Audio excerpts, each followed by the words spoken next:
Cada martes está con nosotros aquí en el estudio Samuel Montañez, experto en finanzas. ¿Cómo estás, Samuel? Hola, muy bien, gracias, Rodrigo. ¿De qué vamos a hablar hoy? Bolsas. Vamos a hablar de las bolsas de valores y porque pues, normalmente uno habla del mercado financiero, los mercados financieros, pero pues, rara vez hablamos de las bolsas de valores, o sea, y realmente hablando de la bolsa, no tanto del mercado de capitales, sino de la bolsa, el ente, el organismo que permite justamente que las empresas vayan a los mercados. Exactamente. Históricamente, en México hemos tenido una sola bolsa. Ahora, hay una historia más viejita, más en los años... de Holanda, ¿no? Exactamente.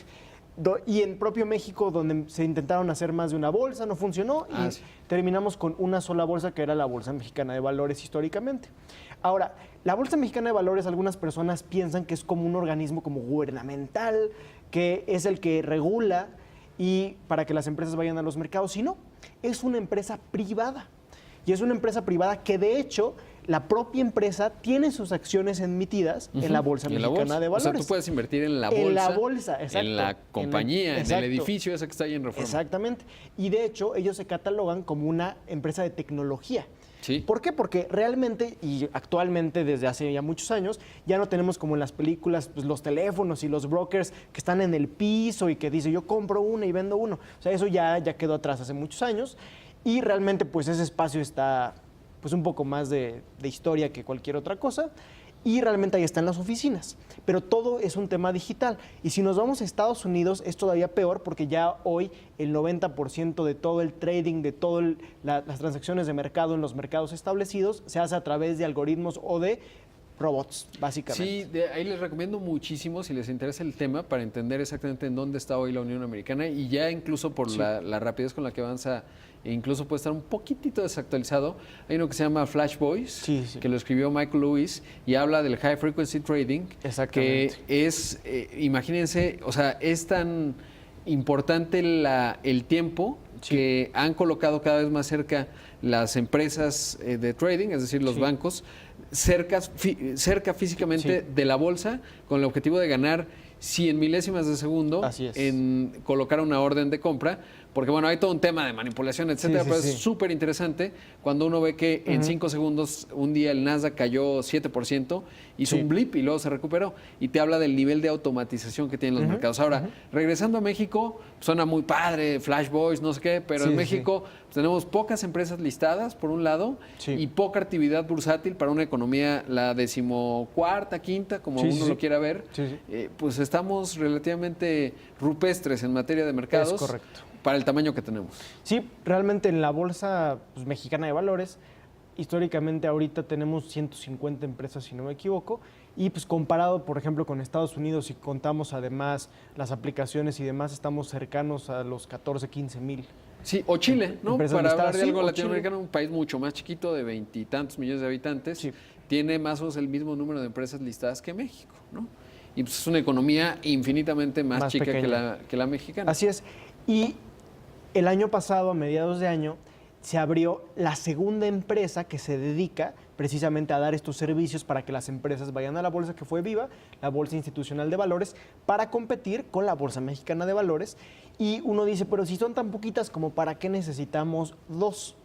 Y realmente uno de los argumentos es que en el sentido en el que haya más competencia para que las empresas puedan ir a los mercados, el hecho de que siempre haya habido solo una empresa, solo una opción para ir a los mercados en México, sí hace que sea mucho más costoso ir a la bolsa en México que ir en Estados Unidos, por ejemplo, donde tenemos 3 bolsas grandes importantes, que es el Nasdaq, el American... Pero ¿sabes qué? Diría que tiene que ver con la cultura. He platicado con José Oriol Boch, el director de la bolsa. Y él lo que dice es que en realidad el tema en México tiene que ver con 2 asuntos. Uno, el mito de lo que te cuesta colocar, que en realidad no es mucho. Justo aquí entrevisté a Fibra Op, una fibra que colocó recientemente y no colocó mucho, unos 500 millones de pesos, digamos, para el mercado. Pero hay un universo interesante de empresas medianas que podrían cotizar. O sea, una empresa que vende 200, 300 millones de pesos al año, pues hoy se está obteniendo créditos cuando requiere financiamiento y podría colocar y lo haría a una tasa mucho más barata. Pero hay por un lado, los mitos y en segundo lugar, que a los mexicanos no nos encanta la transparencia y gobernabilidad. Es decir, para que tú estés en la Bolsa Mexicana de Valores, tienes que tener un consejo de administración, tienes que reportar trimestre a trimestre. Sí. Justo ayer estaba revisando, por ejemplo, de Financiera Independencia y uno puede ver sus intestinos, ¿no? ¿Qué le ha pasado? ¿Hacia dónde va? ¿Cuál es la mezcla de su cartera? Etcétera. Sí. Y lo puedes ver de cualquier empresa pública. Sí. Y eso a México y a los empresarios mexicanos les cuesta mucho trabajo porque pues hay un tema patrimonialista de no encantar la institucionalización y de no enseñar, digamos, pues los intestinos de la compañía siendo pública. Y creo que tiene que ver también mucho con eso. Sí, sin duda alguna, en México un gran problema que ha habido justamente es que las empresas se ven siempre como un tema patrimonial y familiar. Sí. Un tema patrimonial como tu casa que quieres heredar a tu familia, y realmente en mercados más desarrollados, pues un negocio, es casi como dinero. O sea, dinero Exacto. que te puedo dar. Sí, y además, por ejemplo, tú tienes recibir. y no están peleados, ¿no? Porque tú tienes una empresa como Bimbo, ¿no? Y ahí Daniel Serviche es el director general, presidente ejecutivo y director general, pero lo ves con criterios de mercado, ¿no? Es decir, tú ves, oye, el director reportó tanto, vendió tanto, su director financiero dijo tal, y puedes hacer un análisis, ¿no? Simplemente institucionalizar una empresa, incluso diría no está peleado con la familia. Claro, si tienes el típico hijo que no funciona mucho, pues sí, no puede tener tanta cabida en una empresa, ¿no? Pero para eso está el consejo de administración, lo puedes poner de consejero, de algún tema ahí de asesoría. Pero creo que tiene que ver con eso, más que con el costo per se de lo que... Pero también con lo que tú decías, en que pueda haber empresas medianas que sí, tal vez serían aptas para ir a los mercados, pero tal vez para el tamaño, la dimensión que hay que tener para el costo que hay en México, sí sigue siendo, digamos, en esa comparativa, caro ir al mercado. Y en Estados Unidos, realmente para el nivel de tamaño que hay y la competencia que hay 3 bolsas grandes, pero hay otras 10 o 12 plataformas que también compiten por esos servicios, entonces tenemos 15 jugadores. Sí, o sea, realmente se pulverizan. Alguien me decía que es interesante porque por un lado, y esto es todo un tema, los bancos, es decir, los grandes bancos, tienen pocos incentivos para hacerte que te vayas al mercado, es decir, para que seas una empresa pública, porque prefieren, y es más rentable, prestarte directo. Y yo creo que eso tiene mucho que ver, porque al final la bolsa puede buscar, pero si tu asesor de la banca te dice, oye, no, yo creo que te conviene más el tema, yo te doy un crédito. Eso yo creo, está poco detectado y poco hablado, pero creo que es uno de los grandes temas que hay un tema de incentivos que en parte, junto con lo que decíamos, la transparencia, etcétera. Pero bajo acceso al crédito en general. Pero no veo el costo tanto como una barrera de entrada, sino más bien como un tema. Ahora, qué bueno que esté Viva, hasta ahora no ha hecho una colocación, ¿no? Sí, de acciones, de empresas de acciones no.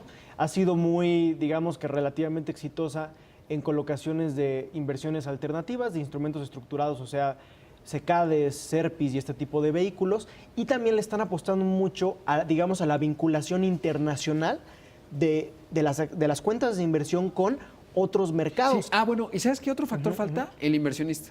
Porque en México, al final, son 200,000, 300,000 inversionistas en mercados y con ese universo no llegas muy lejos. O sea, necesitas que más mexicanos le entren al mercado. Y ya muchísimas casas de bolsa desde el año pasado, una en particular, sacó un producto para que puedas invertir, si no mal recuerdo, 1,000 pesos. Sí, GBM. Bueno, hay varios, ¿no? Está Actinver, que ha hecho las cosas bien. GBM, está Vector, me parece. O sea, empieza ahí, pero ya 1,000 pesos, hace creo. falta... O sea, ya es un acceso muy barato, ¿no? Pues Samuel, un gusto platicar contigo.